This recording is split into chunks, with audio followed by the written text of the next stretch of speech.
Okay hello. तो आज की वीडियो में हम लोग बहुत ही एक स्पेशल चीज के बारे में बात करने जा रहे हैं। वो क्या है? Coulomb's law. कह सकते हो कि जो हमारा पहला चैप्टर है, पहले चैप्टर का जो one of the most important topic है वो कूलम्स लॉ ही है। ठीक है, इसके बारे में थोड़ी सी डिटेल तुम्हें पहले से मालूम है। और वो क्या है कि भाई मेरे पास अगर एक पॉजिटिव चार्ज हो और एक नेगेटिव चार्ज हो, बेसिकली अपोजिट चार्ज होंगे तो वो अट्रैक्ट करते हैं और सेम चार्जेस हमेशा एक दूसरे को रिपेल करते हैं। इसमें खास बात ये है कि देखो कहीं ना कहीं जो पॉजिटिव है वो नेगेटिव के ऊपर फोर्स लगा रहा है, नेगेटिव पॉजिटिव के ऊपर फोर्स, दोनों एक दूसरे के ऊपर फोर्स लगा रहे हैं।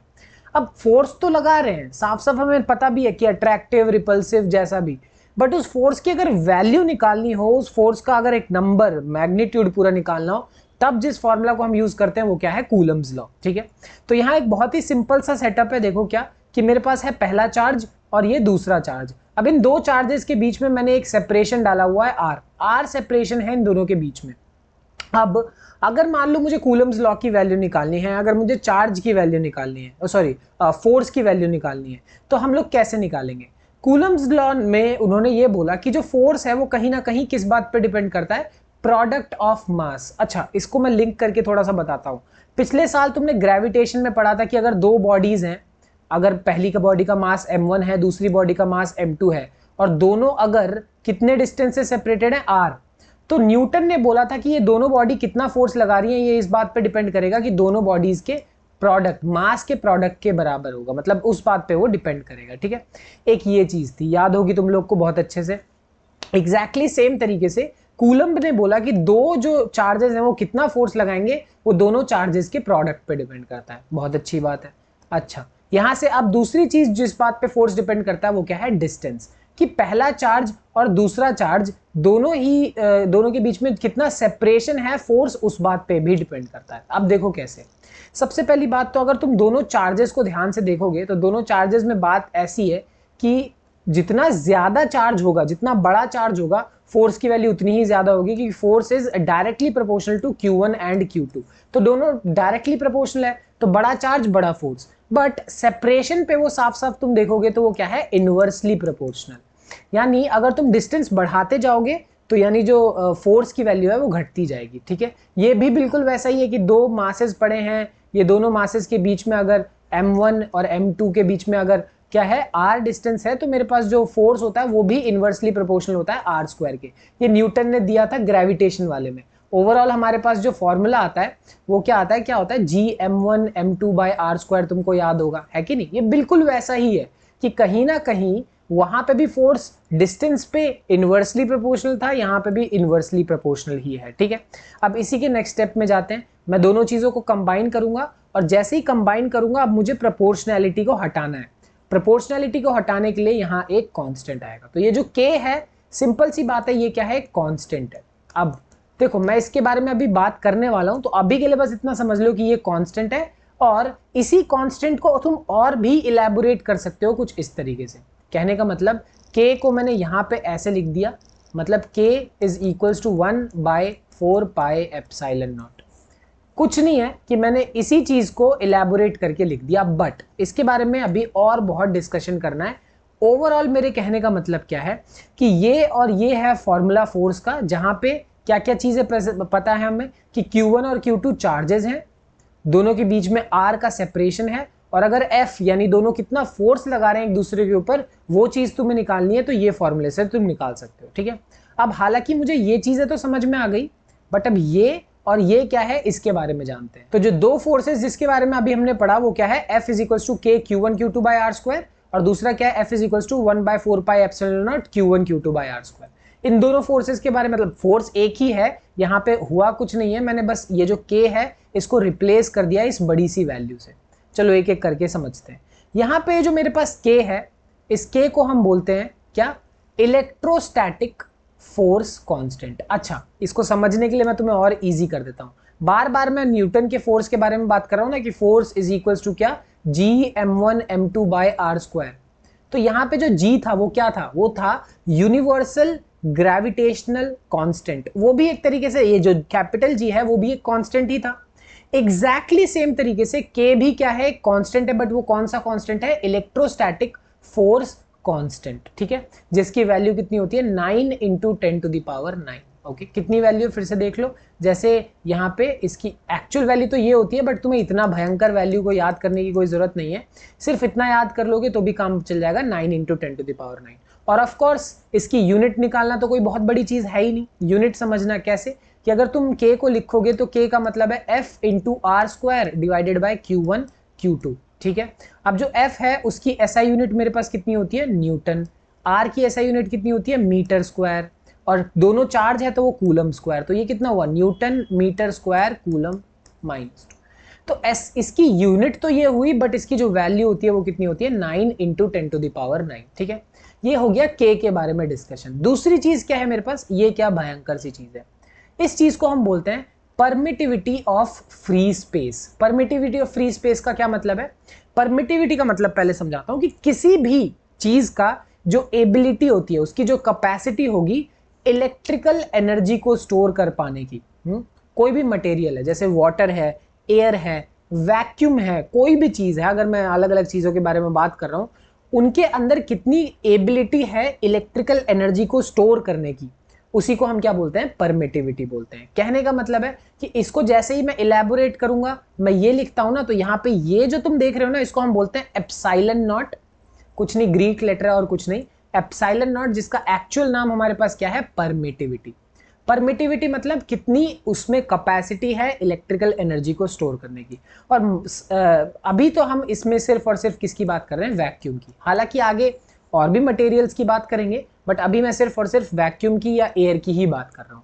इसकी वैल्यू कितनी होती है, इसकी वैल्यू होती है मेरे पास 8.85 × 10⁻⁻12। मैं फिर से बोलूंगा, तुम्हें इतनी बड़ी वैल्यू तो याद नहीं करनी, वो तो बस मैंने तुम्हें दिखाने के लिए लिख दिया, बट सिर्फ इतना याद कर लोगे ना कि 8.85 × 10⁻⁻12।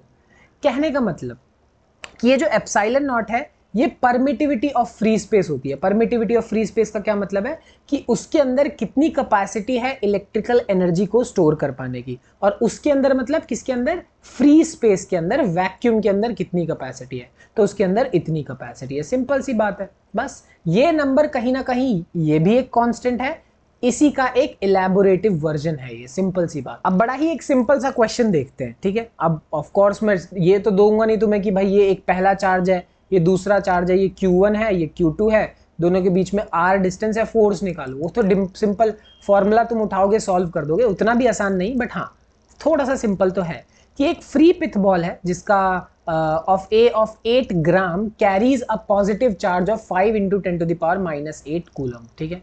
कहने का मतलब है कि मेरे पास एक पिथ बॉल है जिसका मास मुझे दिया हुआ है 8 ग्राम, और उसके अंदर चार्ज कितना प्रेजेंट है, उसके अंदर चार्ज प्रेजेंट है 5 × 10⁻⁻8 कूलम, ओके।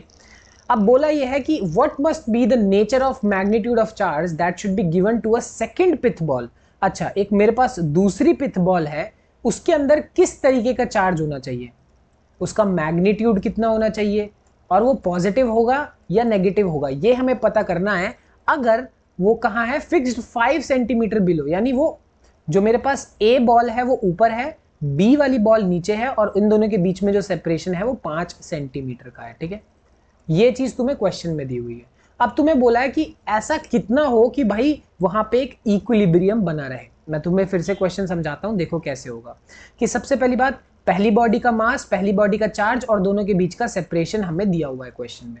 आगे क्या बोला है कि मेरे पास जो पहली बॉडी है वो हवा में लटक रही है, दूसरी बॉडी नीचे है। अब फॉर श्योर क्या है कि ये जो बॉडी है वो नीचे की तरफ एक फोर्स लगाएगी, जो क्या होगा, mg का क्या मतलब है, उसका वेट। वो अपना एक वेट नीचे की तरफ फोर्स लगाएगी। अब तुम्हें क्या करना है, उस बॉल को हवा में ही बैलेंस करना है। अब हवा में बैलेंस करना है तो तुम्हें क्या करना पड़ेगा, ऊपर की तरफ एक फोर्स लगाना पड़ेगा। क्यों ऊपर की तरफ एक फोर्स लगाना पड़ेगा, ताकि ये जो नीचे वाला फोर्स है और ऊपर वाला फोर्स है वो एक दूसरे को कैंसिल आउट कर दे, और जो बॉडी है वो हवा में इक्विलिब्रियम में, स्टेशनरी में रहे।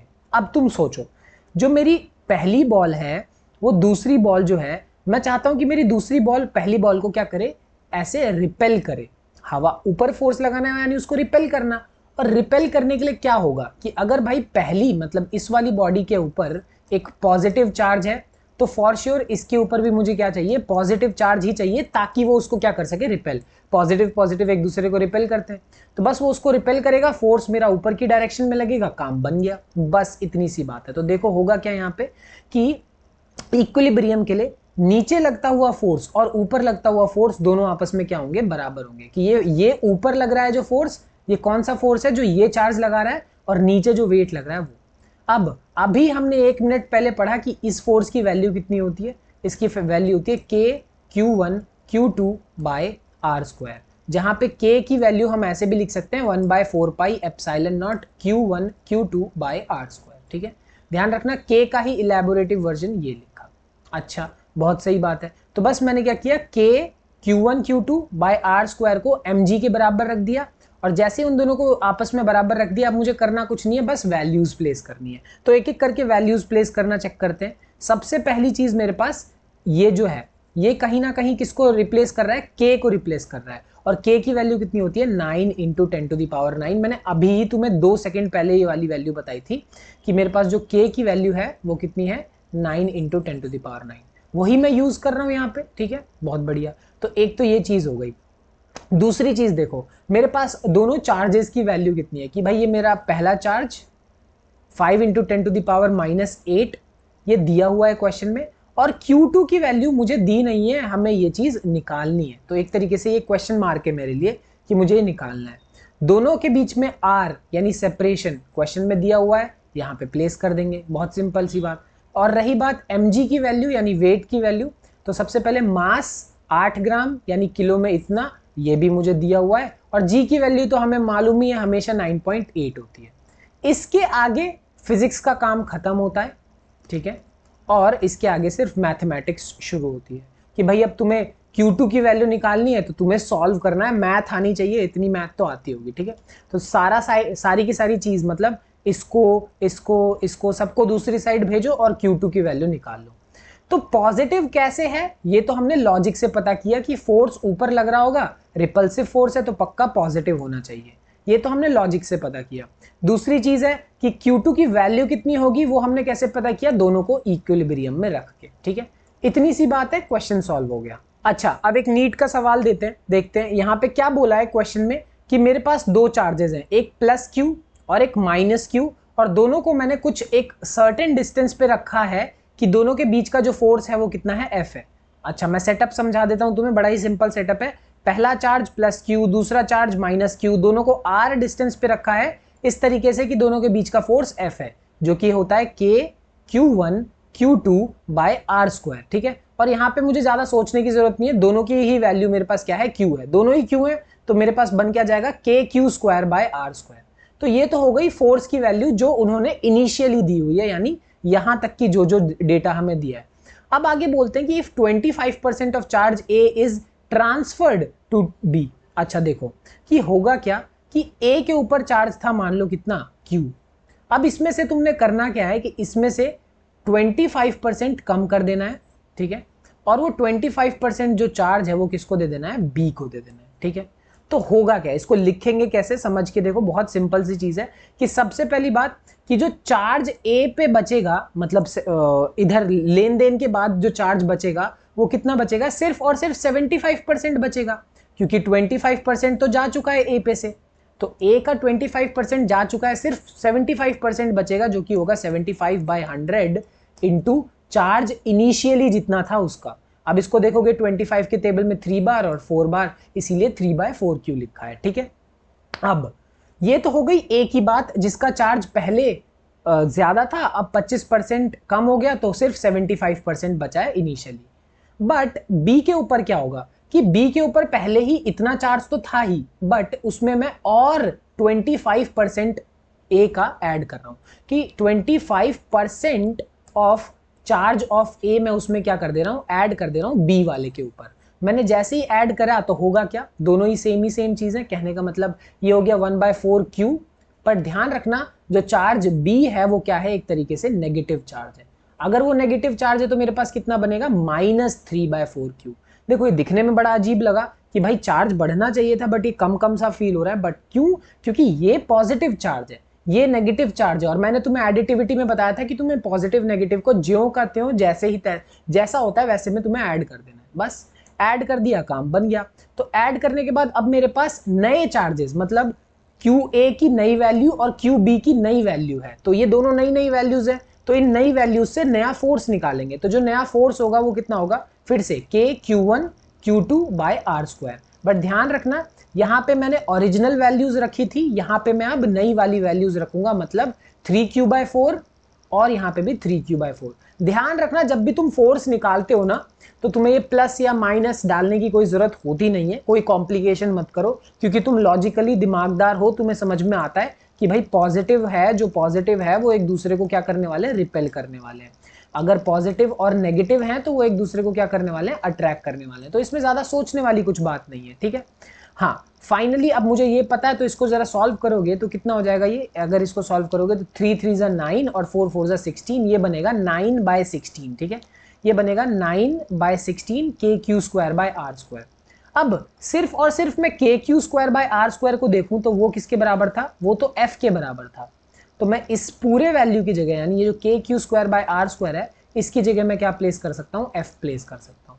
और अगर मैंने ये प्लेस कर दिया तो मेरे पास 9/16 इंटू F बना। कहने का मतलब कि जो नया फोर्स है, ये जो बिल्कुल नया फोर्स है, ये पुराने वाले फोर्स का 9/16 टाइम्स है, यानी ये वाला मेरा आंसर होगा, ठीक है। कोई बहुत ज्यादा मुश्किल सवाल था नहीं, इजी ही लग रहा है मुझे तो। हाँ, तो नेक्स्ट चीज इसके बारे में हम डिस्कस करने वाले हैं, वो एक्चुअली में इंपॉर्टेंट है और काफी कई बार कंफ्यूजिंग भी फील होता है, बट मैं तुम्हें इजी करने का कोशिश करूंगा इस चीज को। अभी तक हम लोगों ने क्या देखा कि अगर मेरे पास दो चार्जेस हैं और दो चार्जेस को मैंने r डिस्टेंस से अगर सेपरेट किया हुआ है, तो सिंपल सी बात है, होने क्या वाला है कि उनके बीच में जो फोर्स लग रहा होगा वो क्या होगा, 1/4πε0 Q1 Q2/r²। ये फॉर्मूला अभी हमने देखा और तब से हम ये भी यही यूज कर रहे हैं। अब यहाँ पे अगर तुम देखोगे तो मैं क्या बोल रहा हूँ, फोर्स इन वैक्यूम, है ना। कहने का मतलब जब हमने इस चीज को डिफाइन किया था तो हमने इसे क्या बोला था, परमिटिविटी ऑफ फ्री स्पेस, यानी परमिटिविटी ऑफ वैक्यूम। जब भी हम वैक्यूम की बात करते हैं तो हम ये वाला फॉर्मूला उठाते हैं। ओवरऑल ये जो चीज है वो हमारे लिए क्या है, एक K है, ठीक है, K। बहुत अच्छी बात है। बट क्या हो अगर मान लो मैं इस मीडियम को किसी दूसरी चीज से भर दूं, ठीक है। कहने का मतलब अभी इस चार्ज के बीच में और इस चार्ज के बीच में यहां सिर्फ और सिर्फ क्या है, वैक्यूम है, ठीक है, फ्री स्पेस है, वैक्यूम है। बट क्या हो अगर मैं पहला चार्ज और मेरा जो दूसरा चार्ज है, इन दोनों के बीच में क्या भर दूं, इन दोनों के बीच में कोई एक पर्टिकुलर मीडियम भर दूं। वाटर भर सकते हो, हनी भर सकते हो, या कुछ भी दूसरा मीडियम, है ना। अगर ऐसा करेंगे तो क्या होगा, ठीक है। अब जो मेरे फोर्स की वैल्यू होगी उसमें हम स्लाइट चेंज देखेंगे कि ये था मेरा फोर्स एक पर्टिकुलर वैक्यूम में और ये है मेरा फोर्स किसी भी मीडियम में, वो जो भी मीडियम जो मैंने यहाँ पे डाला है, ठीक है। तुम कोई भी एग्जांपल ले लो, ग्लास का, वाटर का, कुछ भी सोच लो तुम यहाँ पे, ठीक है। अब मान लो उस मीडियम का जो मेरे पास एक नंबर है, उस मीडियम को डिफाइन करने के लिए मैं यूज कर रहा हूँ, वो क्या है, K। अच्छा, ध्यान रखना यहाँ एक बहुत ही छोटी सी कंफ्यूजन मैंने देखी है सबके बीच में कि ये जो चीज है ये भी K लगती है और यहाँ पे जो मल्टीप्लाई कर रहे हैं ये भी K है। देखो फर्क है। सबसे पहले तो इन दोनों को अगर मैं रेशियो ले लूं, अगर मैं इसका और इसका रेशियो लूं तो होगा क्या, 1/4πε0 1/4πε0 Q1 Q2/r², Q1 Q2/r², ये आएगा। यानी अगर मेरे पास जो ये वाला K है, इस चीज को मैं कैसे लिख सकता हूँ कि force in vacuum divided by force in that particular medium, ठीक है। अब यहाँ पे बड़ी ही ध्यान से मेरी बात सुनो, जो हम 1/4πε0 को K बोलते हैं वो क्या है, इलेक्ट्रोस्टैटिक फोर्स कांस्टेंट, वो एक्चुअल में K है, ठीक है। वो K से ही उसको डिफाइन करते हैं, जिसकी वैल्यू हमारे पास 9 × 10⁹ होती है। यहाँ पे ये वाला जो K है मेरे पास, ये K नहीं है एक्चुअली, ये ग्रीक लेटर होता है जिसको हम बोलते हैं कप्पा, ठीक है। तो ये एक्चुअल में जब भी तुम इसे बनाओगे तो K तो तुम यूजुअली बड़ा सिंपल ऐसे बनाते हो, इसको बनाते समय ना तुम थोड़ा सा ऐसे कर देना या फिर कुछ भी उसको K से डिफरेंट बनाना। क्यों? क्योंकि ये जो मेरे पास वैल्यू है ये किसके बराबर होती है, इसको हम बोलते हैं dielectric constant. Dielectric constant का क्या मतलब है कि ये एक तरीके से रेशियो है किस किस के बीच में, फोर्स इन वैक्यूम और फोर्स इन मीडियम, इन दोनों के बीच का जो रेशियो होता है इसी को हम क्या बोलते हैं, डाई इलेक्ट्रिक कांस्टेंट बोलते हैं। आ रही है बात समझ में? चलो और भी कुछ समझते हैं। जैसे मैं तुम्हें कुछ एग्जांपल के तौर पे समझाता हूँ। यहाँ पे कुछ कुछ मटेरियल के डाइलेक्ट्रिक कांस्टेंट की वैल्यू दे रखी है, जैसे कोई भी मीडियम है, उसका मान लो k मान लो, तो फ्री स्पेस के लिए इसकी वैल्यू 1 होती है, एयर के लिए भी लगभग 1 ही होती है ना, अप्रोक्सीमेटली 1। मेटल्स के लिए ये वैल्यू क्या होती है, इन्फिनिटी होती है, मतलब इन्फिनिटी मतलब समझ लो इन्फिनिटी है कि नहीं। और वही अगर मैं बात कर दूं क्या, वाटर के बीच में के लिए जो ये वैल्यू होती है वो कितनी होती है, 80 होती है। यानी एग्जाम्पल के तौर पे अगर मैं तुम्हें बताऊं कि भाई मान लो मेरे पास ऐसे दो चार्जेस हैं, ठीक है, ये पहला दो चार्ज, और इन दोनों के बीच में मतलब Q1 Q2 और दोनों के बीच में डिस्टेंस है R। जो भी है तुमने फोर्स की वैल्यू निकाली, और मान लो, मैं अभी कैलकुलेशन नहीं कर रहा, बट मान लो फोर्स की वैल्यू कितनी है तुम्हारे पास, 800 न्यूटन है। अब ये जो फोर्स की वैल्यू है ये कहीं और नहीं है, वैक्यूम के अंदर है, ठीक है, क्योंकि मैंने क्या फॉर्मूला यूज किया, K Q1 Q2 by R²। ये फॉर्मूला हम तब यूज करते हैं जब भी कोई बॉडी जब भी चार्जेस वैक्यूम में पड़े होते हैं। पर अभी मैंने देखा कि अगर मान लो मैं किसी दूसरे मीडियम में रख दूं, एग्जांपल के तौर पे अगर मैं इन दोनों के बीच में वाटर लगा दूं, तो वाटर लगाने के लिए मुझे यहाँ पे एक क्या इंट्रोड्यूस करना पड़ेगा, के जैसा कुछ, जिसको हम कप्पा बोलते हैं, या फिर बेसिकली इसे डाइलेक्ट्रिक कांस्टेंट बोलो। मुझे ये चीज इंट्रोड्यूस करनी पड़ेगी, और बेटर रहेगा कि मैं इसको ऐसे भी बोलूं कि किसी भी फोर्स में अगर मीडियम में मुझे निकालना है तो वो क्या है, वैक्यूम के फोर्स को तुम बस इससे डिवाइड कर दो, तुम्हारा आंसर बन जाएगा। कहने का मतलब देखो कि यहाँ पे होगा क्या कि मेरा फोर्स जो वैक्यूम में आया वो अभी हमने कितना निकाला था, 800 न्यूटन। मतलब मान लो एक एग्जांपल के तौर पे मैं कह रहा हूँ, वही फोर्स इन वाटर कितना होने वाला है, 800 को मैं डिवाइड करूंगा के किसके के से, वाटर के के से, ठीक है। और चेक करते हैं कि जरा इसकी वैल्यू मेरे पास कितनी है, इसकी वैल्यू है मेरे पास 80, यानी डिवाइड करोगे तो कैंसिल आउट हो जाएगा, ये हो गया 10, यानी 10 न्यूटन ही बची। कहने का मतलब दो चार्जेस जो एक दूसरे के ऊपर 800 न्यूटन का फोर्स लगा रहे थे वैक्यूम में, वो सिर्फ और सिर्फ 10 न्यूटन का फोर्स लगाएंगे, कब, जब उनको मैं वाटर में प्लेस कर दूंगा तब, ठीक है। तो ये फर्क है, ये चीज होती है डाइलेक्ट्रिक कांस्टेंट। तुम्हें याद होगा जैसे हम रिफ्रैक्टिव इंडेक्स डिफाइन करते थे ग्लास के लिए, डायमंड के लिए, वाटर के लिए, वैसे ही हम क्या कर सकते हैं, मतलब डाइलेक्ट्रिक कांस्टेंट को भी क्या कर सकते हैं, डिफाइन कर सकते हैं अलग अलग मीडियम्स के लिए। और अगर तुम्हें ये के वाला कंसेप्ट नहीं पसंद आ रहा होगा ना कि भाई ये भी के है, ये भी के है, ये इलेक्ट्रोस्टैटिक फोर्स कांस्टेंट है, और ये मेरे लिए क्या है जिसमें इसकी वैल्यू, एग्जांपल वाटर के लिए इसकी वैल्यू 80 होती है, तो कंफ्यूजिंग लग रहा है, तो इसको समझने के लिए और भी तरीके से समझ सकते हो। कहने का क्या मतलब है कि यहाँ पे मेरे पास इसको हम एक और नाम से बुला सकते हैं, और वो क्या है, रिलेटिव परमिटिविटी, ठीक है। तो रिलेटिव परमिटिविटी क्या होता है कि जब भी रिलेटिव डेंसिटी, याद होगा तुम्हें कि अब भी जब भी हम किसी भी दुनिया में किसी भी चीज की डेंसिटी जब भी वाटर से कंपेयर करा करते थे तो वो रिलेटिव डेंसिटी होता था। वैसे ही अगर मान लो मैं किसी भी बॉडी का परमिटिविटी को कंपेयर करता हूं परमिटिविटी वैक्यूम से, अगर मैं कंपेयर करता हूं जिसकी वैल्यू हमें मालूम है ना 8.85 × 10⁻12 होती है, कि दुनिया में किसी भी मटेरियल की अगर मैं परमिटिविटी वैक्यूम से कंपेयर कर रहा हूं तो वो मेरे लिए क्या हो जाएगा, रिलेटिव परमिटिविटी, ठीक है। बहुत सिंपल सी डेरिवेशन है इसकी, कि बस ये सिंपल सी बात है, एक रेशियो है इलेक्ट्रिकल परमिटिविटी का किस किस के बीच में, मटेरियल और वैक्यूम के बीच में। इसकी वैल्यू मुझे हमेशा से मालूम ही है, उस मटेरियल के लिए मुझे मिल जाएगी वैल्यू। तो हाँ, अगर तुम्हें ये लिखना पसंद नहीं हो रहा है तो इसकी जगह तुम ये भी लिख सकते हो, सिंपल सी बात है, एट द एंड बात तो सेम ही रहने वाली है। नेक्स्ट चीज है हमारे पास vector form of Coulomb's law, और इसको समझना नॉर्मल सी बात तो तुम्हें पता ही है कि जो मेरे पास फोर्स है वो एक वेक्टर क्वांटिटी होती है, तो ऑफ कोर्स वो एक वेक्टर क्वांटिटी है तो उसकी डायरेक्शन वगैरह भी होगी, इसीलिए हम जो हमारा फोर्स है उसको वेक्टर फॉर्म में लिखने का ट्राई करते हैं। तो पहला जो तरीका होता है इसमें क्या है कि मैं यूनिट वेक्टर के टर्म्स में कूलम्स लॉ लिख दूं। कहने का मतलब मैं सेटअप समझाता हूं तुम्हें, वही पहला चार्ज, वही दूसरा चार्ज, और दोनों के बीच का जो सेपरेशन है यहां से लेकर यहां तक का वो R है, ठीक है, बहुत बढ़िया। अब तुम इमेजिन करो कि ये भी एक पॉजिटिव चार्ज है और ये भी एक पॉजिटिव चार्ज है, तो ये जो F21 है यानी दूसरी बॉडी पे पहली बॉडी की वजह से जो फोर्स लग रहा होगा वो कैसा होगा, रिपल्सिव फोर्स होगा। ऑफ कोर्स रिपल्सिव माने इस डायरेक्शन में फोर्स लग रहा होगा, ठीक है।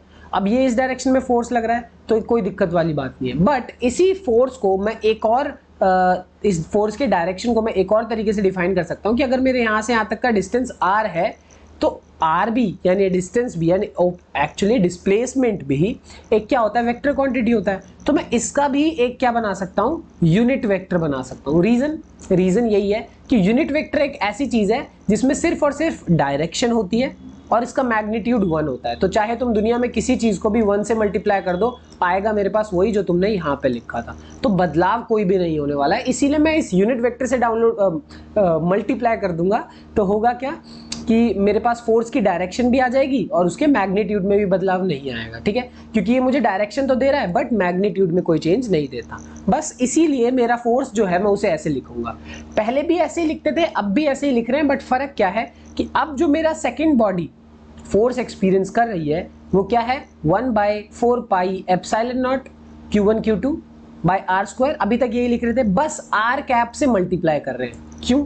मैग्नीट्यूड में कोई चेंज नहीं आ रहा है तो कर सकते हैं, और ये करने से हमें मिल क्या रहा है, कहीं ना कहीं इसकी डायरेक्शन मिल रही है। कि मुझे पता था इसकी डायरेक्शन ये है और डिफाइन करना बहुत आसान हो गया अगर मुझे आर कैप की डायरेक्शन पता है, बस। तो यही चीज है, यहाँ ध्यान रखना क्या क्या चीजें। आर मेरे लिए दोनों चार्जेस के बीच का सेपरेशन है, आर कैप यूनिट वेक्टर है, और F21 का क्या मतलब है, force on charge 2 second body पे कितना चार्ज लग रहा है due to the first charge, पहली बॉडी की वजह से दूसरी बॉडी के ऊपर कितना फोर्स लग रहा है, सॉरी, ठीक है। Vector form of Coulomb's law का एक और वर्जन होता है जो कि एक्चुअल में ज्यादा इंपॉर्टेंट है और उसको समझना भी जरूरी है। क्यों? वो होता है पोजीशन वेक्टर की वजह से। कहने का मतलब, इमेजिन करके देखो कि मेरा ऐसा सेटअप है जो कि वाई एक्स एक्सिस के अलोंग में डाल रहा हूँ, ठीक है। अब यहाँ हो क्या रहा है कि मान लो मेरे पास जो पहला चार्ज है वो यहाँ पे है, दूसरा चार्ज यहाँ पे है, वही ये जो पहला चार्ज है वो दूसरे चार्ज पे इस डायरेक्शन में एक फोर्स लगा रहा है जिसको मैं F21 बोल रहा हूँ। ये चीज तो सेम है, जो पहले थी वही है, इसमें ज्यादा कोई बदलाव नहीं है कि भाई वो एक रिपल्सिव फोर्स लगा रहा है जिसको मैं F21 बोलूंगा। और ये कैसा फोर्स है, सेकेंड बॉडी कितना फोर्स एक्सपीरियंस कर रही है फर्स्ट बॉडी की वजह से, यही वही वाला फोर्स है। बट इस बार मेरे पास जो पहली बॉडी है वो ओरिजिन के हिसाब से उसकी जो पोजीशन है, ओरिजिन मतलब 0,0 ये वाला पॉइंट। तो जब भी हम पोजीशन डिटरमाइन करते हैं, पोजीशन वेक्टर लिखते हैं, तो हमेशा ओरिजिन से लिखते हैं कि जो मेरा पहला चार्ज है वो ओरिजिन के हिसाब से यहाँ पे है R1 पोजीशन पे। सिमिलरली जो मेरे पास दूसरा चार्ज है वो ओरिजिन के हिसाब से यहाँ पे है, यानी R2 पोजीशन पे है, ठीक है। अब ये चीज तुम्हें मालूम होनी चाहिए, नहीं मालूम तो मैं बता देता हूँ। जब भी हम डिस्प्लेसमेंट वेक्टर लिखते हैं, डिस्प्लेसमेंट वेक्टर मतलब यहाँ से लेकर यहाँ तक का जो एक तरीके से डिस्प्लेसमेंट है दोनों के बीच में, अगर डिस्टेंस बोलूँगा तो कंफ्यूजन हो सकती है, इसलिए मैं डिस्प्लेसमेंट बोल रहा हूँ। दोनों के बीच में जो डिस्प्लेसमेंट है उसको हम R21 बोलते हैं। और कैसे डिफाइन करते हैं, बहुत ही सिंपल है। R21 का क्या मतलब होता है कि वो होता है R2 माइनस R1, ठीक है, वो होता है R2 माइनस R1। सिमिलरली अगर तुम R12 लिखोगे तो वो R1 माइनस R2 हो जाएगा। बट अब अगर तुम्हें ये बात भी अभी नहीं समझ में आ रही है तो इसको ऐसे समझ के देखो कि तुम्हें याद होगा कि एक रिजल्टेंट वेक्टर हुआ करता था। रिजल्टेंट वेक्टर ऐसा वेक्टर होता है जिसका हेड से हेड मिल रहा हो और टेल से टेल मिल रहा हो। याद है? नहीं याद तो मैं फिर से बता दे रहा हूँ। जैसे तुम एरो देख रहे हो ना, तो मेरे पास ये जो एरो है इसका ये हेड है, ये इसका टेल है। तो यहीं पे अगर कंपैरिजन करके देखें तो यहाँ हेड से हेड मिल रहा है और यहाँ पे टेल से टेल मिल रहा है। किसका? R2 का, ठीक है। R2 का हेड से हेड मिल रहा है और टेल से टेल मिल रहा है, इसीलिए वो एक क्या है, डिस्प्लेसमेंट वेक्टर है, नेट वेक्टर है, जो भी रिजल्टेंट वेक्टर जो भी बोलना चाहो। तो उसकी वैल्यू मैं ऐसे भी लिख सकता हूँ कि R2 माइनस R1, ठीक है ना। कि मेरे पास जो R2 है वो एक तरीके से दोनों ही वेक्टर्स का सम है, इसीलिए वो रिजल्टेंट वेक्टर है। बट वही है कि तुम्हें R2 का मतलब थोड़ी है, तुम्हें R21 से मतलब है। तो अगर मैं इसको लिखूंगा तो ये इन दोनों के सम के बराबर है, बट मैं उसको जब उस दूसरी साइड भेज दूंगा तो वो सब्ट्रैक्ट हो जाएगा, यानी R2 माइनस R1। तो मैंने इसको डिफाइन करने के लिए इसके रिजल्टेंट होने का यूज कर लिया और उसको डिफाइन कर दिया। तो यानी अब मैं क्या करने वाला हूं, पहले मैं यूनिट वेक्टर को डायरेक्शन की तरह इस्तेमाल कर रहा था, अब मैं इस R21 को डायरेक्शन की तरह इस्तेमाल करूंगा। क्यों? क्योंकि अगर तुम नोटिस करोगे इस R21 की डायरेक्शन और मेरे फोर्स की डायरेक्शन दोनों ही क्या है, सेम है। अगर वो दोनों चीजें सेम है तो मैं इसका इस्तेमाल करूंगा। कैसे? फोर्स ऑन लाइक F21 का क्या मतलब है कि सेकेंड बॉडी कितना फोर्स एक्सपीरियंस कर रही है फर्स्ट बॉडी की वजह से। अगर मुझे ये चीज लिखनी है तो वही चीज 1/4 pi epsilon naught Q1 Q2। But फर्क ये आ जाएगा कि अगर मैं इसको एज अ डायरेक्शन यूज कर रहा हूँ, R21 को डायरेक्शन की तरह यूज कर रहा हूँ, तो ये कोई यूनिट वेक्टर नहीं है। सिंपल सी बात है, ये यूनिट वेक्टर नहीं है। तो तुम कर क्या रहे हो कि एक्चुअल में फॉर्मूला क्या होता है, कि एक्चुअल में फॉर्मूला होता है कुछ इस तरीके से कि तुम क्या करो, नीचे लिखो R स्क्वायर, बट अगर तुम ऊपर भी एक r से मल्टीप्लाई कर रहे हो तो तुम्हें नीचे भी r से मल्टीप्लाई करना पड़ेगा, क्योंकि ये ऐसा तो है नहीं तुम्हारी जो मर्जी है तुमने जहां मल्टीप्लाई कर दिया, जितने से मल्टीप्लाई करोगे उतने से डिवाइड करोगे। पिछले में चल गया क्योंकि वो 1 था, उसका मैग्नीट्यूड 1 था, इस बार नहीं है। तो इसीलिए हो क्या रहा है कि अगर मेरे पास नीचे r21 है ना, और मान लो उसका सिर्फ और सिर्फ स्क्वायर है और ऊपर कुछ भी एग्जिस्ट ही नहीं करता है अभी के लिए, तो अगर मैं r21 से मल्टीप्लाई कर रहा हूं ऊपर, तो मुझे नीचे भी r21 से क्या करना पड़ेगा, मल्टीप्लाई करना पड़ेगा। और इसके वजह से जो मेरे पास डिनोमिनेटर है वहां पे क्या बन जाएगा, क्यूब बन जाएगा, और ऊपर क्या बनेगा, r21 बनेगा। ठीक है ना। अब यहाँ पे फर्क क्या है कि ये जो चीज है ये मेरे को क्या दे रही है, मेरे फोर्स की डायरेक्शन दे रही है, बस फोर्स के डायरेक्शन को देने में हेल्प कर रही है। और इसको और इलैबोरेट करके अगर मैं लिखना चाहूं तो मैं इस वाले डेटा का इस्तेमाल करूंगा यहाँ पे पुट प्लेस करने के लिए। तो देखो कैसे होगा कि बस मैं कर क्या रहा हूं, मैं r21 की जगह उसकी जो वैल्यू थी ना r2 माइनस r1 जो हमने ऑलरेडी निकाली थी, बस उसी को हम क्या कर दे रहे हैं, प्लेस कर दे रहे हैं। तो प्लेस करने के बाद क्या होगा, यही मैंने यहाँ डाल दिया और इसी को मैंने यहाँ प्लेस कर दिया। ये जो मेरे पास फोर्स के नए फॉर्मूले हैं, मैं तुम्हें ये नहीं बोलूंगा कि ये बहुत ज़्यादा इंपॉर्टेंट है, नहीं है, ऐसा तो नहीं है, बट समझो इसका पॉइंट क्या है कि मैं फोर्स को एज अ वेक्टर फॉर्म भी रिप्रेजेंट कर सकता हूं। बट यहाँ ध्यान ये रखना कि अगर तुम वेक्टर से बचा के क्वेश्चन को सॉल्व कर सकते हो तो तुम्हें वो करना चाहिए, पहला तुम्हारा वो होना चाहिए। बट अगर मान लो कुछ क्वेश्चन ऐसे होते हैं जो बिना वेक्टर के नहीं हो पाएंगे, या फिर वो क्वेश्चन ही ऐसा है जिसको तुम्हें वेक्टर में ही फॉर्म करना है, तभी दिक्कत आती है। मोस्ट केसेस में तुम्हें मालूम है कि भाई मेरे पास एक पॉजिटिव चार्ज है और एक नेगेटिव चार्ज है, ऐसे तो सिंपल सी बात है, दोनों एक दूसरे को अट्रैक्ट करेंगे, तो तुम्हें साफ साफ पता है कि फोर्स की डायरेक्शन क्या है। या फिर अगर दो पॉजिटिव चार्ज हैं तो दोनों एक दूसरे को क्या करने वाले हैं, रिपेल करने वाले हैं। तो फिर से तुम्हें पता है कि साफ साफ फोर्स की डायरेक्शन क्या है। मोस्टली डायरेक्शन पता होती है इसलिए टेंशन नहीं होती, तो ध्यान रखना इस चीज का। अब जैसे एक ये क्वेश्चन देखो, इस क्वेश्चन को हम लोगों ने पहले भी किया हुआ है, और अगर इसको करना ना कोई बहुत बड़ी चीज है नहीं, तो बिना उसके भी करोगे तो, बट अगर तुम बिना वेक्टर के करोगे ना तो तुम्हें हो सकता है थोड़ा सा लंबा लगे। ठीक है, वेक्टर के फॉर्म में करोगे तो अगर तुम्हें वेक्टर्स को यूज करना आता है, कोऑर्डिनेट्स पता करना आता है, तो तुम्हारे लिए बहुत आसान हो जाएगा उसकी हेल्प से। देखो किस हिसाब से, सबसे पहली बात मेरे पास यहाँ पे क्या है कि 3 चार्जेस को वहाँ ट्रायंगल के 3 को उस पे एजेस पे रखा हुआ है, वर्टिसेस पे रखा हुआ है। ठीक है, अब यहाँ पे बोला है कि हर साइड मेरे पास 1 मीटर 1 मीटर और 1 मीटर की है। ठीक, तो तुम्हें net electric force on Q1 के ऊपर नेट फोर्स कितना है। ठीक है, अगर तुम ऐसे भी अगर सोचो तो होगा क्या कि भाई जो मेरे पास Q3 है वो एक तरीके से पॉजिटिव चार्ज है, Q1 जो है वो मेरे लिए पॉजिटिव चार्ज है, और Q2 जो है वो मेरे पास नेगेटिव चार्ज है। तो होगा क्या कि मेरे पास जो Q1 है इस डायरेक्शन में एक अट्रैक्टिव फोर्स एक्सपीरियंस करेगा इसके वजह से, और इस डायरेक्शन में एक रिपल्सिव फोर्स एक्सपीरियंस करेगा इसके वजह से। फिर से 2 फोर्सेज आ ही गए ना तुम्हारे पास जिनके बीच में एक एंगल है, तो कहीं ना कहीं तुम्हें वेक्टर तो लगाना ही पड़ेगा, क्योंकि जब भी फोर्सेज एंगल पे होते हैं तो तुम्हें वेक्टर फॉर्म यूज करना ही करना पड़ता है। बट वही है, इसको वेक्टर फॉर्म में करने की कोशिश करते हैं। तो इसके लिए सबसे पहला स्टेप ये रहेगा कि हम इसका कोऑर्डिनेट सिस्टम बना देंगे।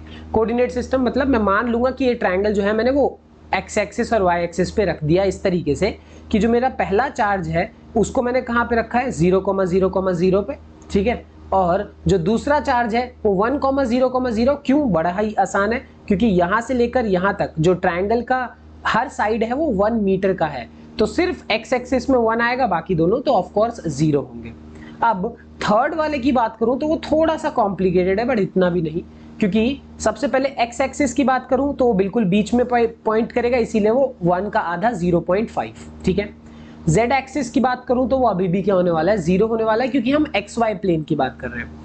बट अगर तुम वाई एक्सिस की बात करो, यानी अगर इस डिस्टेंस की बात करो, तो ये निकालने के लिए तुम्हें थोड़ी सी मेहनत करनी पड़ेगी। कैसे, ये हो गया तुम्हारे पास 0.5, ये हो गया तुम्हारे पास 1, हर साइड 1 है। ठीक है, तो अब तुम्हारे पास इसकी वैल्यू कितनी होगी, √1² माइनस 0.5 का होल स्क्वायर, जिसको तुम सॉल्व करोगे तो √3/2 आएगा और 0.87 आएगा। ठीक है, सिंपल सी बात है। ये चीज कैलकुलेशन है, पाइथागोरस है, इतना तो तुम कर सकते हो इजीली। तो अब इसको करने के लिए नेट फोर्स निकालने के लिए सबसे पहले हम निकालते हैं क्या कि पहली बॉडी पे कितना फोर्स लग रहा है, Q2 की वजह से। कहने का मतलब दो फोर्स ही लग रहे होंगे। हम सिर्फ Q1 की बात कर रहे हैं तो उसके ऊपर दो फोर्स लग रहे हैं, एक फोर्स Q3 की वजह से, एक फोर्स Q2 की वजह से, ठीक है।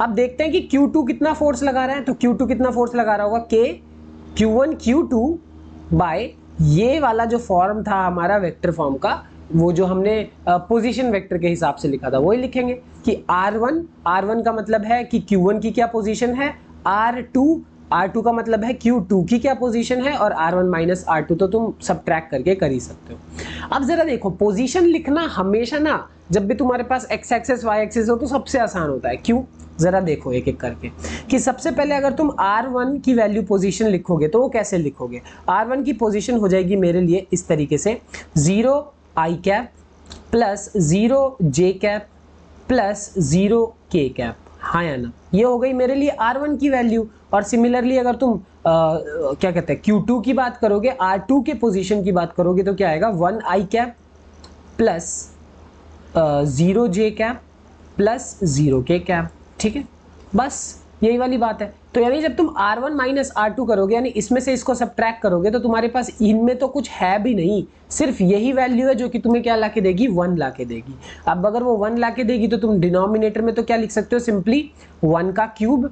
और जब पोजीशन लिखोगे तो सबसे पहले यहाँ पे क्या होगा कि R1 माइनस R2 यानी 0 माइनस 1, फिर 0 माइनस 0, 0 माइनस 0, ठीक है।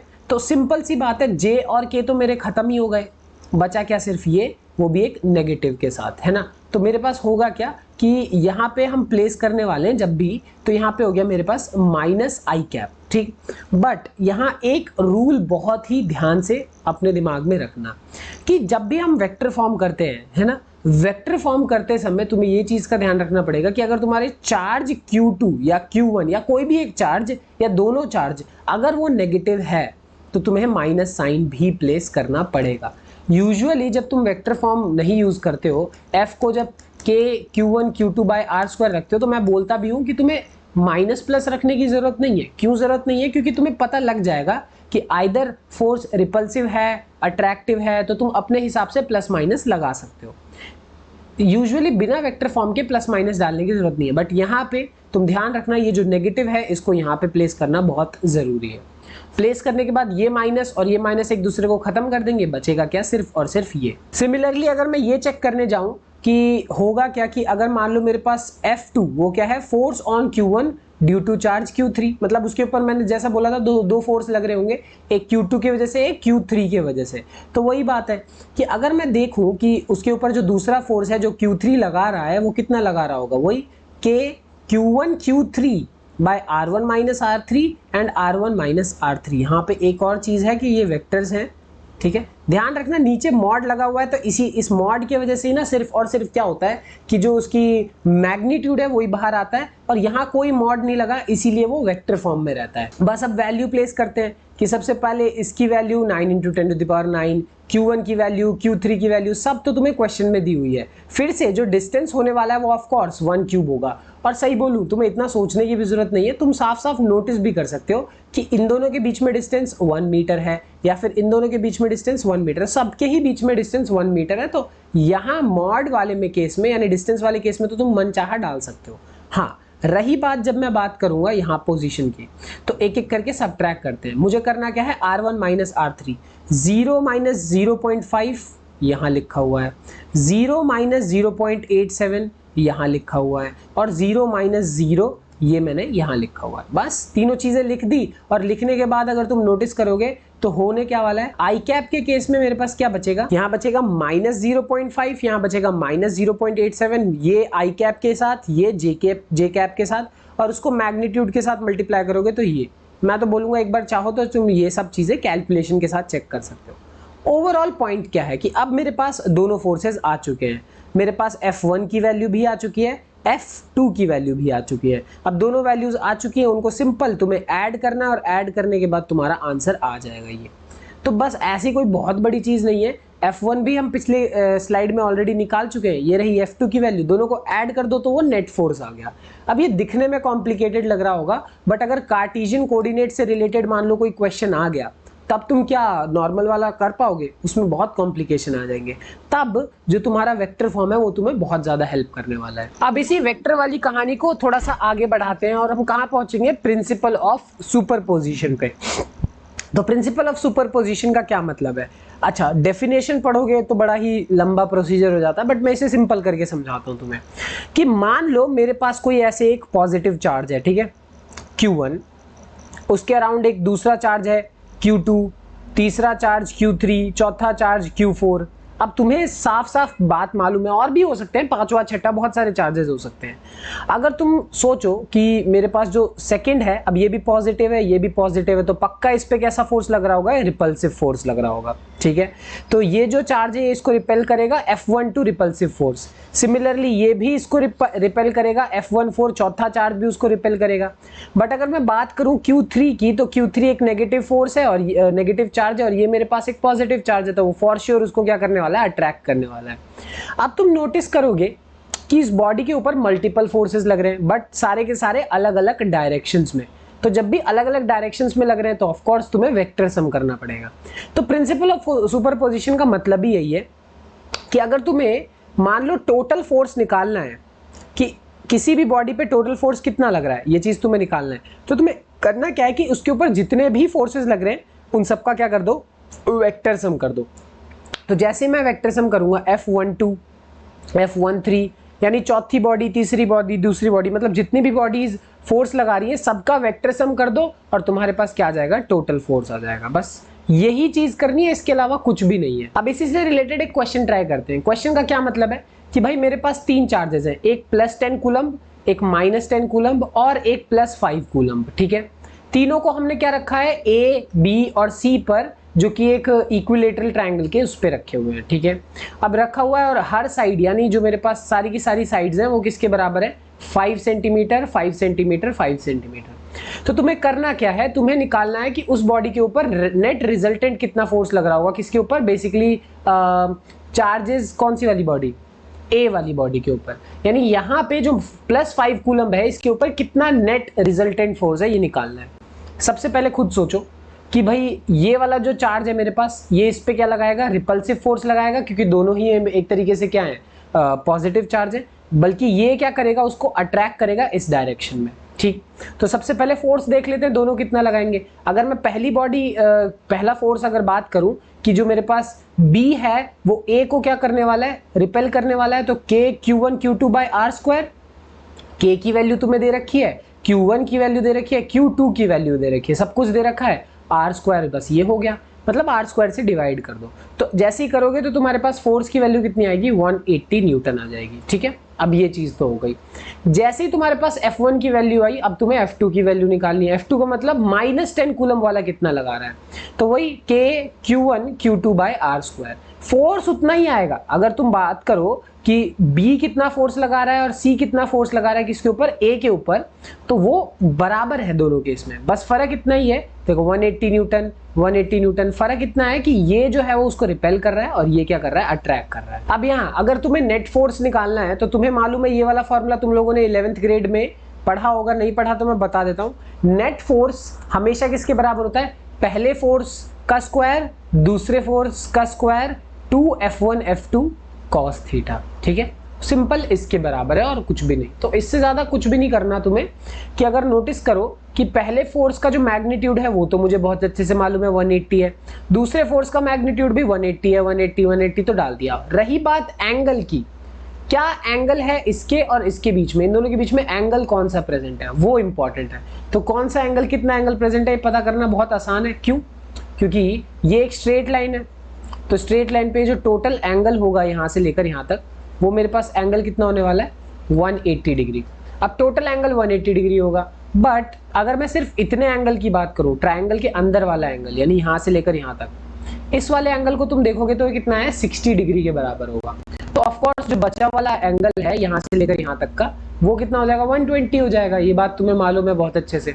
तो cos थीटा की वैल्यू cos 120 और cos 120 होता है -1/2 के बराबर, यानी -1/2, यानी इससे कैंसिल, 1 से 1 कैंसिल हो जाएगा। फाइनली तुम्हारा नेट फोर्स भी 180 न्यूटन आएगा। तो तुम सोचोगे अरे यार फर्क क्या है? फर्क क्या है कि भाई मेरा दोनों फोर्सेस भी इतने ही है और मेरा नेट फोर्स भी 180 न्यूटन है। फर्क क्या है? डायरेक्शन का। ये फोर्स की डायरेक्शन अलग है, ये फोर्स की डायरेक्शन अलग है और इस फोर्स की डायरेक्शन अलग है, ठीक है ना। इस फोर्स की डायरेक्शन जो है वो तुम्हें निकालने के लिए थोड़ी सी और मेहनत करनी पड़ेगी। और वो क्या मेहनत है कि चलो मान लो कि मेरे पास ये जो वाला फोर्स है ना F2 के इस रिस्पेक्ट में वो बीटा एंगल है, यहां से लेकर यहां तक का एंगल मैं बीटा मान लेता हूं। थीटा तो नहीं मान सकते, थीटा ऑलरेडी है, तो बीटा मान के चल लिया। अब इस tan बीटा की वैल्यू, इसका भी एक फॉर्मूला होता है जो कि तुमने ग्रेड 11 में पढ़ा होगा। और अगर तुम्हें नहीं भी पता ना तो वैसे भी मैं बता रहा हूँ, ये जो फॉर्मूला है इसको हम कम यूज करते हैं। मैं ये पहले ही ये इसलिए बता रहा हूँ क्योंकि ये जो तरीका है ये लेस यूज्ड है। इसके बाद का जो क्वेश्चन होगा ना तुम्हें उससे ज्यादा समझ में आएगा कि यूजुअली क्वेश्चंस को कैसे किया जाता है। और अगर मैं ऐसे भी तुम्हें बता दूं, ज्यादातर हम क्या करते हैं, कंपोनेंट्स बनाते हैं कि यहां से मैंने एक कंपोनेंट बनाया, यहां से हमने कंपोनेंट बनाया, कंपोनेंट बना के करते हैं। बट फिर भी कितनी वैल्यू होगी? F2 sin 120 degree. तो sin 120 डिग्री जो है उसकी वैल्यू मेरे पास कितनी होती है? √3/2 होती है, ठीक है। और वही मैं बात करूं डिनोमिनेटर में तो क्या आएगा? F1 + F2 cos 120 degree. और cos 120 की वैल्यू कितनी होती है? -1/2। बस इतनी सी बात है। तो यही चीज है, यहाँ वैल्यूज प्लेस करोगे तो तुम्हारे पास बीटा की वैल्यू आ जाएगी। बट फिर भी अगर मैं सही से बोलूँ ना, ये तरीका थोड़ा कम ही यूज करो, बेटर रहेगा। कंपोनेंट बना के अगर करना आता है तो ज्यादातर उससे करो। ये करने का तरीका इसलिए था कि अगर मान लो सिर्फ तुम्हारे पास दो फोर्सेज है, जैसा कि इस क्वेश्चन में था, एक फोर्स ये है, एक फोर्स ये है, और सिर्फ तुम्हें मैग्नीट्यूड निकालना है रिजल्टेंट वाले का, तब ये वाला तरीका बहुत यूजफुल है, बड़ी ही आसानी से कर सकते हो तुम। एट द एंड एंगल निकालने के लिए या डायरेक्शन निकालने के लिए ये वाला मेथड भी यूज कर सकते हो, कोई बुराई नहीं है। बट कंपोनेंट बनाओगे तो ज्यादा बेटर रहेगा। एग्जाम्पल के तौर पे ये वाला क्वेश्चन उठा लो, चाहे ये वाला क्वेश्चन उठा लो, या ये तीनों ही क्वेश्चन का जो मेथड है, मेथडोलॉजी है, वो एग्जैक्ट सेम है, थोड़ा सा भी फर्क नहीं है। मैं ऐसा क्यों बोल रहा हूँ ये तुम्हें समझ में आएगा, क्योंकि ये तीनों ही क्वेश्चन में हो क्या रहा है कि मेरे पास इस तरीके का कुछ सेटअप है, चार्ज है यहाँ, जो कि मैं तुम्हें समझाऊंगा। हालांकि ये थोड़ा सा ईजी पड़ेगा तुम्हें, ये थोड़ा सा मतलब मीडियोकर लेवल, एवरेज लेवल कह सकते हो, और ये थोड़ा टफ लेवल पे आएगा। तो ऑफ कोर्स हम इसी को डिस्कस कर लेते हैं और तुम्हारे तीनों ही क्वेश्चन एक बार में ही डिस्कस हो जाएंगे इससे। जैसे इस क्वेश्चन में देखो बोला क्या है कि 2 balls exactly of the same mass and carrying equal charge are hung from fixed support। कि मेरे पास 2 balls हैं, ठीक है, पहली बॉल दूसरी बॉल, दोनों को मैंने ऐसे हैंग किया हुआ है फिक्स सपोर्ट से। आगे बोला ये है कि दोनों का जो लेंथ है वो LL है और इलेक्ट्रोस्टैटिक इक्विलिब्रियम में है। इक्विलिब्रियम मतलब तुम खुद सोचो कि अगर सेम मास है, सेम चार्ज है, तो होगा क्या? मान लो ये दोनों ही पॉजिटिव है तो ऑफ कोर्स दोनों एक दूसरे के ऊपर फोर्स लगा रहे होंगे। अब फोर्स लगाने से होगा क्या कि ये इक्विलिब्रियम पे आ गया, मतलब इस बॉडी के ऊपर जितने भी फोर्स लग रहे हैं वो सारे एक दूसरे को कैंसिल आउट कर रहे हैं। ना बॉडी ऊपर जा रही है, ना नीचे, ना राइट, ना लेफ्ट, मतलब बॉडी इक्विलिब्रियम में है। आगे देखोगे तो होगा क्या? Electrostatic equilibrium assuming that the angles made by each thread is small. अगर हम मान ले कि इनके बीच का जो एंगल है, यहां से लेकर यहां तक का जो एंगल है वो बहुत ही छोटा एंगल है, तो तुम्हें क्या निकालना है? x का प्रोपोर्शनैलिटी निकालना है l के रिस्पेक्ट में। अच्छा चलो ट्राई करते हैं क्वेश्चन। सबसे पहली बात, पहला चार्ज दूसरा चार्ज, दोनों चार्ज की वैल्यू सेम है बिल्कुल। अगर तुम फोर्सेस देखोगे तो कितने फोर्सेस एक्ट कर रहे हैं? सबसे पहली बात, जो वेट है बॉडी का वो नीचे की तरफ लग रहा होगा, बिल्कुल वेट लग रहा होगा। दूसरी चीज, जो मेरे पास ये बॉडी है वो उस बॉडी पे फोर्स लगा रही होगी, कौन सा force? Coulombic force, electrostatic force, जो भी बोलना चाहो, वो इस डायरेक्शन में है। और जो मेरे पास ये जो वायर है, इस वायर के अंदर क्या होगा? एक फोर्स होगा जो कि हम जिसको क्या बोलते हैं? टेंशन बोलते हैं। वायर्स वगैरह के अंदर जब भी फोर्स होता है वो टेंशन ही होता है, ठीक है। अब ये जो यहाँ पे मेरे पास टेंशन होने वाला है ना, ऑफ कोर्स इसका मैं क्या करने वाला हूँ? कंपोनेंट बना लूंगा। तो एक इस डायरेक्शन में कंपोनेंट बनाएंगे जो ऑफ कोर्स cos थीटा के बराबर होगा, और एक इस डायरेक्शन में कंपोनेंट बनाएंगे जो क्या है? sin थीटा के बराबर होगा। तो किया क्या हमने कि ये जो आधा है यहाँ से एंगल को मैंने क्या मान लिया? थीटा मान लिया। और थीटा मानने के बाद सबसे पहली बात है कि मैंने जो टेंशन था जो कि एक एंगल पे लग रहा था उसके मैंने 2 कंपोनेंट बना लिए, क्योंकि ये करना हमेशा इजी रहेगा। अब क्यों ऐसा क्यों बोल रहा हूं मैं? इस क्वेश्चन में बोला है कि इक्विलिब्रियम है। इक्विलिब्रियम मतलब लेफ्ट पे राइट पे, ऊपर नीचे जितने फोर्स हैं वो एक दूसरे को कैंसिल आउट कर रहे होंगे। कहने का मतलब कि Fe बराबर हो जाएगा T sin थीटा के।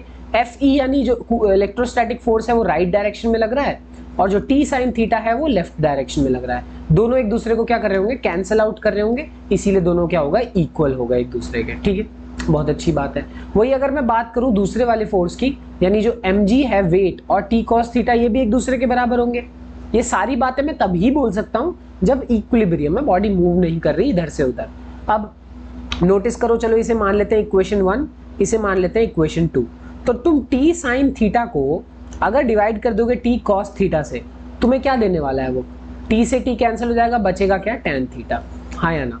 तो इन दोनों को डिवाइड कर दिया, t sine theta by t cos theta, तुम्हें क्या मिलेगा, tan थीटा।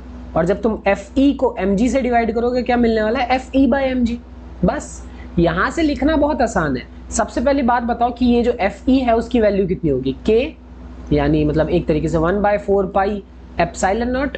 पहली बॉडी भी q, दूसरी बॉडी भी q, और दोनों के बीच में डिस्टेंस कितना है यहाँ से लेकर यहाँ तक, x स्क्वायर। ठीक है, तो बस मैं वही करूंगा कि मैं fe की वैल्यू जो है वो क्या कर रहा हूँ, 1/4 pi epsilon naught k q square by x square, q1 q2 by x square. ठीक है, और mg तो यहाँ पे है ही है पहले से। बट यहाँ तुम्हें एक बात बहुत अच्छे से समझनी पड़ेगी कि जब भी मेरे पास एंगल बहुत ही ज़्यादा छोटा होता है, ये कहानी मैं कभी बहुत डिटेल में अलग से समझा दूंगा अगर तुम्हें नहीं मालूम तो, बट इतना ध्यान रखना, जब भी एंगल छोटा होता है तो हम ये चीज़ बोल सकते हैं। ये एप्लीकेबल तभी है जब थीटा की वैल्यू क्या हो, काफ़ी स्मॉल हो। हमेशा ऐसा नहीं होता, मैं ये नहीं कह रहा कि ओ ये हमेशा प्रूव नहीं, ऐसा सिर्फ तभी हो सकता है जब एंगल बहुत छोटा हो। और मैं ऐसा नहीं बोल रहा, ऐसा तो क्वेश्चन में भी लिखा है कि angles made by each thread is very small. ठीक है, तो ये मैं बोल सकता हूँ। अब tan थीटा साइन थीटा के बराबर है, और साइन थीटा की वैल्यू निकालना बहुत आसान है। चलो कैसे, मैं बताता हूँ। जरा इस वाले ट्रायंगल को पकड़ो, यहाँ से लेकर यहाँ तक, यहाँ से लेकर यहाँ तक, और यहाँ से लेकर यहाँ। इस ट्रायंगल को अगर पकड़ो, इस ट्रायंगल में अगर मैं सॉल्व करूंगा तो कैसे होगा। सबसे पहली बात, यहाँ पे मैं लगा दूं अगर किसकी वैल्यू, साइन थीटा की वैल्यू, तो साइन थीटा के आगे मेरे लिए क्या है, परपेंडिकुलर। यहाँ से लेकर यहाँ तक की वैल्यू किसके बराबर है, x/2, x का आधा, तो ये हो गया x/2 डिवाइडेड बाय हाइपोटेनियस, यानी यहाँ से यहाँ तक, ये तो वायर ही है और वायर की लेंथ क्वेश्चन में दी हुई है कितनी, l। तो मुझे पता लग गया कि साइन थीटा की वैल्यू है x/2 डिवाइडेड बाय l। बस मैंने उसी को बराबर कर दिया किसके, tan थीटा के। अब मुझे जैसे ही tan थीटा की वैल्यू मिली, इसकी जगह मैं क्या प्लेस कर सकता हूँ, ये वाली वैल्यू।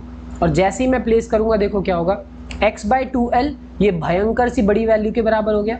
बट इतनी टेंशन नहीं लेनी तुम्हें लगेगा वो कितना कॉम्प्लिकेटेड आया क्वेश्चन। अगर तुम देखोगे तो बोल रहा है कि तुम्हें x के बीच में और l के बीच में एक रिलेशनशिप फाइंड करना है, बस कि वो किस तरीके से आपस से एक दूसरे से रिलेटेड है। तो तुम्हें करना क्या है, जैसे ही तुमने एक इक्वेशन बनाई ना, जितने भी x हैं उनको एक साइड पे कर लो, जितने भी l हैं उनको एक साइड पे कर लो। तो करने हैं तो देखो क्या होगा, यहाँ पे मैंने x³ को एक साइड कर लिया, l को दूसरी साइड कर दिया। जितनी भी बाकी वैल्यूज हैं उनसे मुझे बिल्कुल भी फर्क नहीं पड़ता, सिर्फ x और l पे फर्क पड़ता है। और अब मैं जब ये क्यूब उस साइड भेजूंगा तो वो क्या बन जाएगा, क्यूब रूट बन जाएगा, हाँ या ना। क्यूब रूट यानी 1/3 पावर। अब तुम नोटिस करो साफ साफ, जो x है वो डायरेक्टली प्रोपोर्शनल है l की पावर 1/3 के, है ना, क्यूब रूट ऑफ 3 के। तो ऑफ कोर्स मेरा आंसर क्या होने वाला है, डी, ये होगा आंसर। तो तुम नोटिस करो यहाँ तुमने कितनी सारी चीजें करी। इक्विलिब्रियम में पहले फोर्सेस को बराबर रखा, उससे भी पहले तुमने फोर्सेस के कंपोनेंट्स बनाए, जो कि ज्यादा इंपॉर्टेंट है। और अगर तुम्हें नहीं मालूम तो मैंने तुम्हें ये चीज भी बता दी कि जो tan थीटा की वैल्यू है वो sin थीटा के बराबर होगी, मतलब तब होगी जब मेरे पास एंगल बहुत स्मॉल होता है। बस उसी लॉजिक को यूज करके मैंने अपना आंसर निकाल लिया। समझ में आ रही है बात। तो ये बहुत ही कह सकते हो अच्छा और इम्पॉर्टेंट सवाल था, क्योंकि इसमें बहुत सारे अच्छे अच्छे लॉजिक यूज हुए। ठीक है, और बाकी फोर्स की कहानी में, कूलम्स लॉ की कहानी में इतना ही। जो भी है मिलते हैं अगली वीडियो में, बाय बाय।